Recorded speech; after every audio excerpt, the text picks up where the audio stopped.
Hey, welcome to another bonus episode of the Daring Creativity Podcast. This is episode number 50, which means this is the last bonus episode of the season. However, I've got a couple of surprises for next week. Normally with these episodes, as you might know, I come back to unpack some of the gems from this week's conversation, pulling out those moments that deserve a second look and dig deeper in what makes them special. This week I spoke to Mat Voyce, a type animator who trained in graphic design, taught himself motion, and built a career most freelancers only dream about. He did it entirely in the hours nobody was watching. In our conversation, we talked about the long game of sampling everything, knowing which jobs to turn down, and why one public post about his anxiety gave him more real answers than years of therapy ever had. The episode published a few days ago was titled Dare to Be Honest About the Life Behind the Work, and I believe the title really says it all. If you haven't checked out a full episode yet, let me share with you these 4 standout moments. And then as time progressed, motion soon became part of that mass toolkit of mine. And as I got into the industry and got myself into design roles within teams and started learning more about the programs, I always felt like I would put my all into those kind of day jobs and to really apply myself, to put myself forward and to try and do the very best each day. But then I'd get home after doing like a full day's worth of work and I just would feel there was more to get, there was more to have. So I would just sit on the sofa next to my girlfriend, who's my wife now, and just start making something. It started off as just like single letter designs, and that then progressed into words and phrases, which I would essentially try and sell online to fund like a side hustle. So trying to use those like day skills, but then make something of it for myself. And I don't know, I've never really fully known why type was the thing that I chose in those first instances. I think it felt like it was the most organic thing for me to create. And I loved putting the words together and designing the letter forms. And it just felt very natural. And that kind of then slowly progressed and snowballed as I moved along my career and to different agency roles, really. There's always something so reassuring when I hear these people's stories, because it resembles one of mine. It might even resemble one of yours, where you go and do 6, 7, 8 hours for somebody else, only to come home and wanting to do more. Because I believe where the true passion lies. I'm always conflicted about the word passion, because it's a long-term commitment into something. But even in Matt's situation, he wasn't unhappy in his day job. He was good at it. He gave it everything. But as soon as he came home, the creative engine was still running. That relentlessness wasn't a dissatisfaction per se. It was a signal when you think about it. So many creatives mistake that feeling for burnout or greed, when actually it's just the clearest possible sign that they haven't found their real work yet. Matt didn't fight it or feel guilty about it. He just sat down and made something, night after night. And that quiet, unglamorous habit, no audience, no brief, no guarantee, is what's built his entire career that followed. And is one of the most origin stories you will ever hear. I can talk about it in my head, but then I can just be triggered, or I can think about something and my mind switches again. So it just never helped.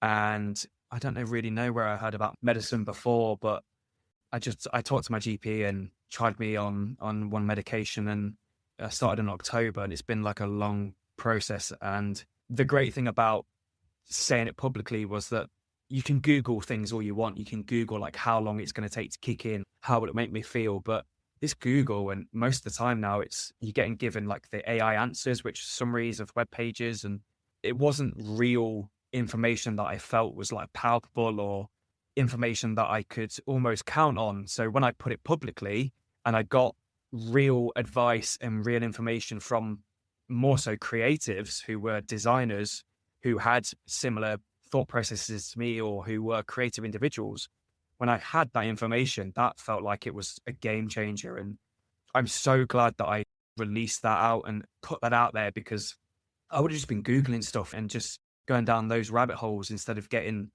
real information from real people that I respect and care for and know and can rely on. So it was an absolute game changer for almost like self-medication in a way.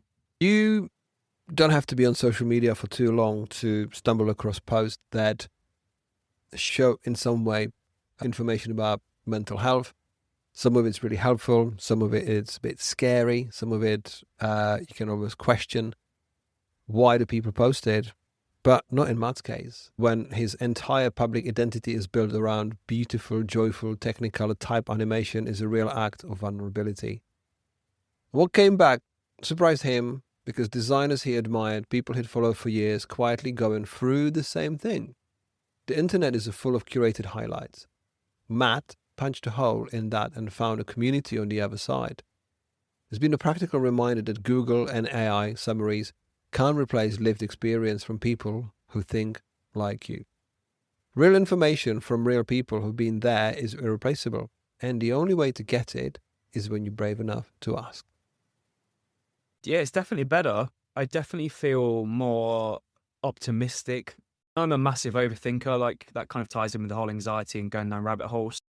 Not when things have maybe triggered me in the past, like if they're happening now, I might think about it for a second, but I'm not then going, oh, what if this happens? What if this happens? So it's definitely almost quietened that part of my personality or my brain, which has then helped. And I have found it's made me a bit more assertive as well, which is nice because I was never assertive before. And now if something's in my head, it comes out of my mouth easier. Whereas before, I would just be so damn quiet. And if I had a thought, it'd just stay in my mind. Whereas now, if there's something there, it comes out, which is nice. So it has changed aspects of my personality for the better, I think. I really do think it is for the better. Overall, good place. And from what I've heard from the community outpouring is it just gets better. You just maintain and you just constantly improve and just do you and keep positive. Simple words, but coming from someone who spent years in an anxious spiral, catastrophizing, overthinking, watching patches of his hair fall out from stress, they learn differently. Mat isn't offering a cure or a framework. He's offering something more useful, and that is evidence. He went through it, found something that helped, was honest about it, and came out on the other side more assertive, more optimistic, and more himself than ever before. For anyone sitting with anxiety and wondering if it ever actually shifts, this is the answer. Not a dramatic transformation, just a quieter reminder, just a quieter mind and a little more confidence and a slow realization. And the slow realization that you are always going to be okay. I think I have not a system, but I have sometimes red flags that pop up on certain jobs. And I normally get that from, I guess, the conversations I have with the designers or the design directors or whoever it is that's briefing on the job. And it's normally if it's certain aspects of doing type design and making it move that are really lend into my style. And it's why I normally get brought onto jobs. But there's been some briefings and jobs in the past where it's been a bit of type design, but then they've also started to shoehorn in other things that I know I'm really not comfortable doing. And that's the point where I could probably do this and it's going to be really tough to do. And I might learn some things about it, but I don't want to be doing this for every job. I want to stick to the type design and the type motion. And that's what I'm interested in. The passion they have for it and the ideas they have involved. It's just not right for me, basically. As the previous moment mentioned, Mat's learned to be more assertive, more looking after himself. Because even though these are simple words, in Mat's case, he's built such a clear picture of what he does and why he's good at it, and that he can feel a wrong job coming before the brief is even finished. That's not, of course, that's not arrogance. That's a hard-won self-knowledge. Knowing your limits isn't the same thing as limiting yourself. It's how you protect the quality of the work you actually care about. For anyone who's ever taken on a job that slowly drained them, Mat's red flag system is something worth building for yourself. Thank you for joining me on this 50th bonus episode of the Daring Creativity podcast. I would normally say thank you for joining me and I'll see you next week. There is a couple of surprises, but yeah, I'll see you then. If you enjoyed this episode and would like more accessible resources to help you discover your daring creativity, you can pick up one of my books on themes of mindful creativity, creative business, branding, and graphic design. Every physical book purchase comes with a free digital bundle including an ebook and audiobook to make the content accessible wherever you are and whatever you do. To get 10% of your order, visit novemberuniverse.co.uk and use the code podcast. Have a look around and start living daringly.